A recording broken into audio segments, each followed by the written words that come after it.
Magdalena Fleita nos cuenta en los videos que vimos que nació en una familia musical, que estudió musicoterapia y aprendió el oficio de docente, que fundó el Jardín Risas de la Tierra, escribió Crianza y Arte, la magia de aprender, grabó Risas de la Tierra, del Viento y del Agua y Barrilete de Canciones. Y además compuso Minimalitos y Taller de Historias de Paca Paca. Ante la, en uno de los videos le preguntan a Magdalena la forma que ella cree correcta de hablarle a los chicos. Y Magdalena responde que los artistas hoy buscan hacer cosas de calidad, que sean menos estereotipadas, que no infantilicen, que, que reflejen lo cotidiano de la vida. También nos dice ahí que para los niños el conectarse con la música es un lenguaje natural, que el sonido es un juego para ellos. Dice que musicalizar es despertar el mundo interior y compartirlo con los demás. Que la música está dentro, que todos la tenemos dentro, que en pulsos, en latidos, en ritmos, pero que también habita en las pausas, en los silencios, que nos enseña el arte de escuchar. Eh, Termina diciendo que la música es un lenguaje que integra mundos, que crea puentes, alianzas y rituales. Me pareció muy dulce su forma de referirse a la música y es muy interesante su trabajo. La verdad que me encantó descubrirla en estos 3 años del profesorado. Me gusta como artista.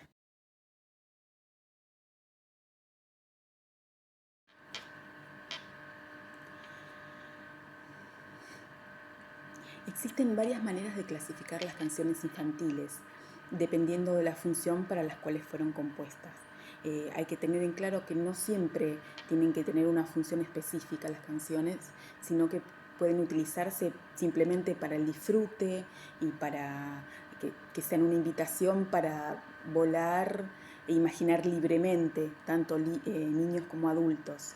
En cuanto a las canciones de rutina, eh, hay que buscar una complicidad entre docente y alumnos y convertir esas canciones en rituales amorosos y divertidos para que no sean tomadas como algo, como un acto obligatorio, sino que sea alegre y divertido, que los invite a querer realizarlas siempre. Y con respecto a las canciones de juego, es importantísimo el uso de las manos y del cuerpo para realizar las coreografías.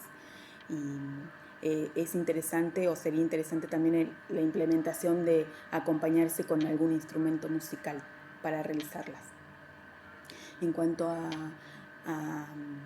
a esta actividad, mi entrega fue tardía porque me ganó la timidez y la vergüenza de hacer un video cantando.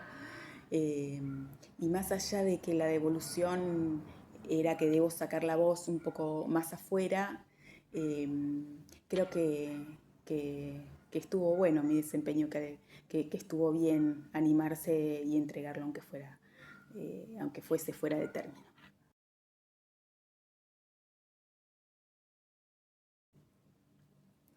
La canción de cuna o arrullo es dulce, pegadiza, rítmica, repetitiva, está llena de ternura y de afecto por parte de quien realiza el canto. Eh, Su función principal es la de calmar y hacer dormir a los bebés. El balanceo y el arrullo, el susurro y el abrazo tienen un papel fundamental eh, para llevarla a cabo. Por medio de la nana le llegan al bebé elementos musicales como el compás, el ritmo, la sonoridad y también los va acercando al lenguaje a través de sus letras.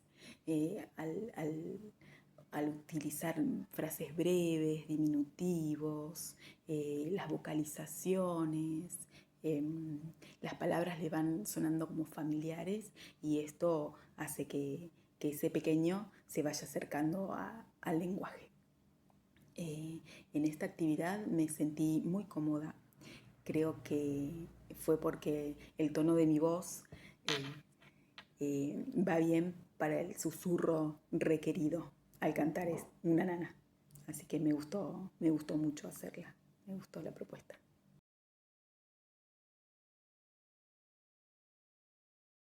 Para armar el cancionero tuvimos que prestar atención a detalles que generalmente pasamos por alto cuando escuchamos una canción. Por ejemplo, tuvimos que identificar qué instrumentos sonaban, se destacaban en la canción y las funciones que cumplían, el género musical, los recursos poéticos. Personalmente me resultó difícil el identificar los instrumentos y las funciones. Y además, gracias a la devolución, aprendí que el estribillo es la parte más efusiva de la canción, aunque no repita la letra. Y yo puse en una canción que no poseía estribillo y aprendí que sí, que tenía, que aunque no fuera la letra repetida, era, era la efusividad de esa estrofa lo que la convertía en el estribillo. Eh, Estuvo interesante porque costó y aprendí cosas. Estuvo buena la actividad. Hay muchos instrumentos que pueden armarse para acompañar el canto y el ritmo en las clases. Dichos instrumentos a veces pueden cumplir las dos funciones y se podrían dividir en dos tipos. Los funcionales, sirven para armar el ritmo mediante el pulso, el acento y las subdivisiones, que podría ser el güiro, y los que se utilizan para generar climas sonoros o ritmos libres, que podrían ser el palo de lluvia o una cortina de llaves. Los instrumentos que nosotras armamos en esta clase cumplen las dos funciones y fueron el bombo, el shaker y las claves. Mi reflexión acerca de esta propuesta es muy positiva. Me gustó armar los instrumentos, suenan muy bien y cumplieron su función. La propuesta de esta clase fue la de acompañar una canción infantil con los instrumentos que habíamos confeccionado nosotras mismas, tratando de marcar las subdivisiones, que pueden ser con el shaker, acentuando, pausando o haciendo constantes los ritmos con el bombo y con las claves marcando el pulso de la canción. Si bien la devolución a mi trabajo fue que hice algo simple, yo siento que fue algo un poquito mejor que simple, porque me costó más de lo que pensé el seguir el ritmo con los instrumentos e ir intercambiándolos durante la canción. Entonces creo que el resultado fue que estuvo bien, estuvo un poquito más que simple.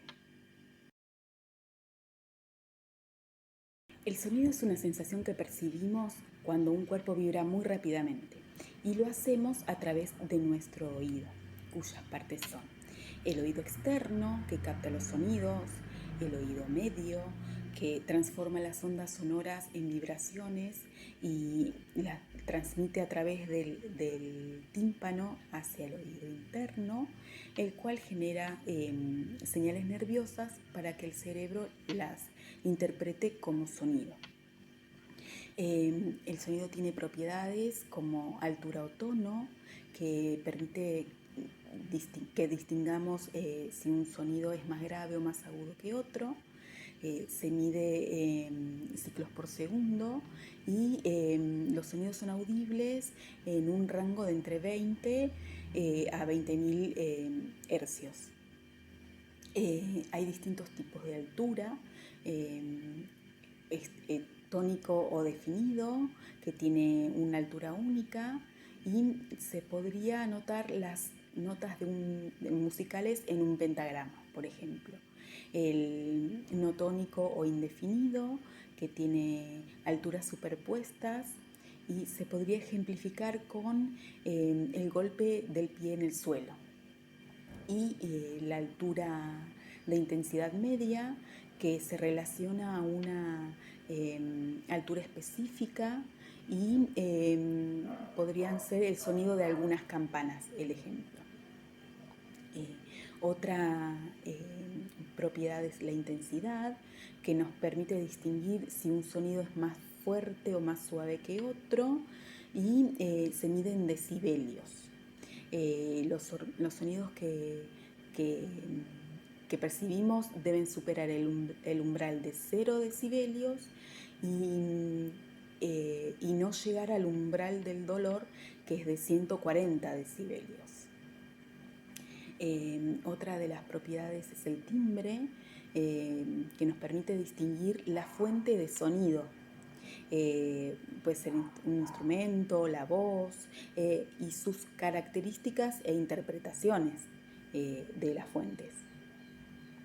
Y otra de las características es la duración, que es el tiempo durante el cual se mantiene un sonido, es decir, si el sonido es más largo, más corto o es igual que otro sonido. La reverberación y el eco son efectos del sonido. La reverberación es el tiempo que tarda en desaparecer el sonido en un sitio cerrado. Y el eco consiste en escuchar un sonido después de haberse extinguido la onda sonora que lo produjo. Y al sonido sin tono se lo denomina ruido, sea musical o no. Es un sonido molesto que no queremos escuchar, indeseado.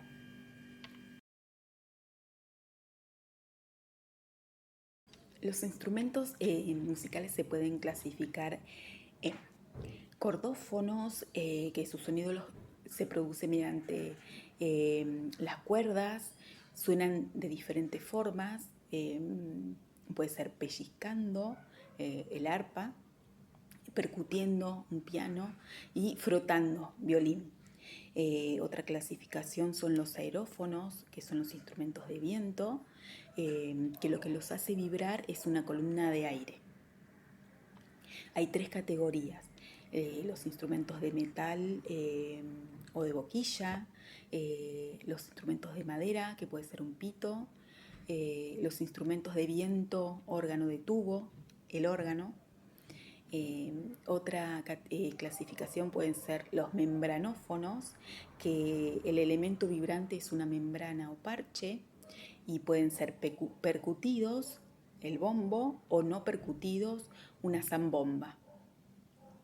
Otra clasificación son los idiófonos. El mismo instrumento es el que vibra y se pueden clasificar en entrechocados, las castañuelas, con masillo o baqueta, un triángulo, y los semisacudidos, las maracas.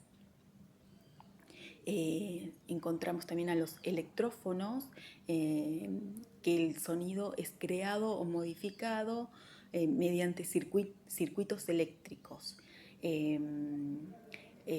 También hay 2 categorías, que pueden ser los instrumentos radioeléctricos, pueden ser los sintetizadores, o los instrumentos mecánico-eléctricos, que pueden ser un órgano. Otras clasificaciones se pueden dar a partir de las fuentes. Puede ser una fuente acústica, que su sonido característico es el resultado de la vibración de cualquier material, de madera, cuerda, parche. Las fuentes eléctricas, que son los instrumentos tradicionales eléctricamente amplificados, que puede ser un bajo. Los electrónicos, que son los instrumentos con generación eléctrica completa, que puede ser un teclado.